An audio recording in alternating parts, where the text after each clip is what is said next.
Breaking news చూస్తున్నాం. Janasena MLA ఆరవ శ్రీధర్ అజ్ఞాతంలోకి వెళ్లినట్లు తెలుస్తోంది. తనపై ఇచ్చిన ఆరోపణలపై వీడియో సందేశం ద్వారా స్పందించిన ఆరవ శ్రీధర్ అనంతరం తన ఫోన్ స్విచ్ ఆఫ్ పెట్టినట్లు తెలుస్తోంది.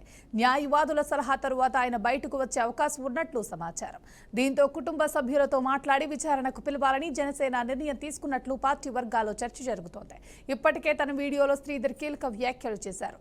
ఏడాదిన్నర నుండి తనపై కుట్ర జరిగిందని చెప్పారు. 6 నెలల నుండి వీణ తనను వేధిస్తుందని శ్రీధర్ చెప్పారు. ఇదే అంశానికి సంబంధించి పూర్తి సమాచారాన్ని మా ప్రతినిధి కృష్ణ అందిస్తారు.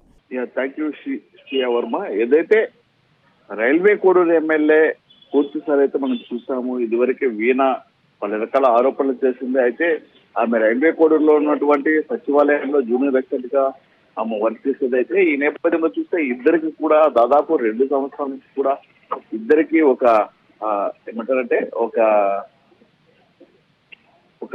చిన్న సంబంధం అనేసి కూడా ఉండేది అనేసి కూడా అనుకోవచ్చు. అయితే మొత్తానికి ఏదేమని కూడా పూర్తిసారి మనం చూస్తే పూర్తిసారి అయితే వీణ ఇచ్చిన ఫిర్యాదు మేరకు కావచ్చు, అదే విధంగా స్టేట్మెంట్ కావచ్చు, పూర్తిసారి అయితే ఆమెని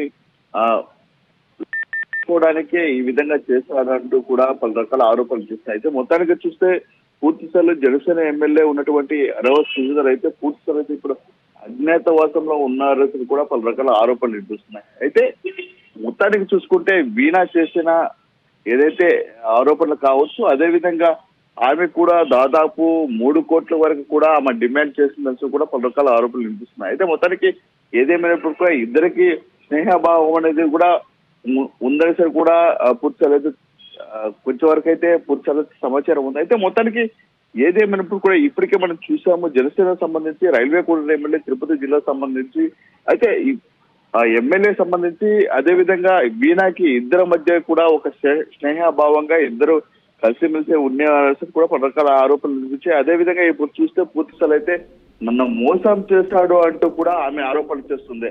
అయితే ఇప్పటికి మనం చూస్తున్నాము ఏదైతే దాదాపు ఆమె 3 కోట్ల రూపాయలు వసూలు చేసే దానికోసం మాత్రమే ఈ యొక్క పన్నాగం పట్టిందని కూడా పలు రకాల ఆరోపణలు వినిపిస్తున్నాయి. అయితే వీణా చేసిన ఆరోపణలు కావచ్చు, అదేవిధంగా ఇటీవల హైదరాబాద్ లోని సాక్షి కార్యాలయంలోకి ఆమె ప్రెస్ మీట్ పెట్టింది. అదే విధంగా మీడియా సమక్షంలో కూడా ఆమె చెప్పింది. అయితే మా ఇద్దరికి కూడా అక్రమ సంబంధం ఉంది అంటూ కూడా ఆమె చెప్పింది. అయితే వీణాకి ఇదివరకే పెళ్ళయింది. అదే విధంగా ఆమెకు ఒక పిల్లలు కూడా ఉన్నారని కూడా పూర్తిగా అయితే మనకు తెలుస్తుంది. అయితే ఏది ఏమైనప్పుడు కూడా దీనిపై కూడా విచారణ కమిటీ వేశారు. అయితే మరో వారం రోజుల్లోనే ఈ యొక్క విచారణ కమిటీలో కూడా పూర్తిగా అయితే శ్రీధర్ ఇన్వాల్వ్ అవ్వాలి. అదే విధంగా అతనికి సంబంధించిన ఏదైనా ఉంటే విచారణ కమిటీలో చెప్పాలంటే కూడా జనసేన పార్టీకి సంబంధించిన నేతలు కూడా చెప్పారు. అయితే మొత్తానికి ఏదేమైనప్పుడు కూడా మనం పూర్తిగా చూస్తే ఏదైతే ఈ యొక్క న్యాయవాదులకు సంబంధించి కావచ్చు, అదేవిధంగా న్యాయవాదులు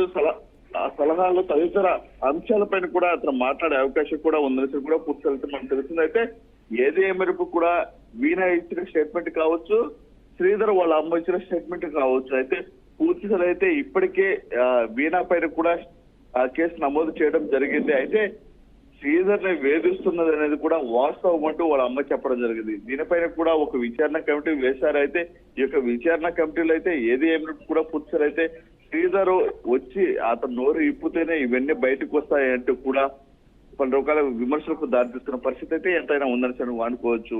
స్ఫియా. Thank you Krishna. Thanks for the update.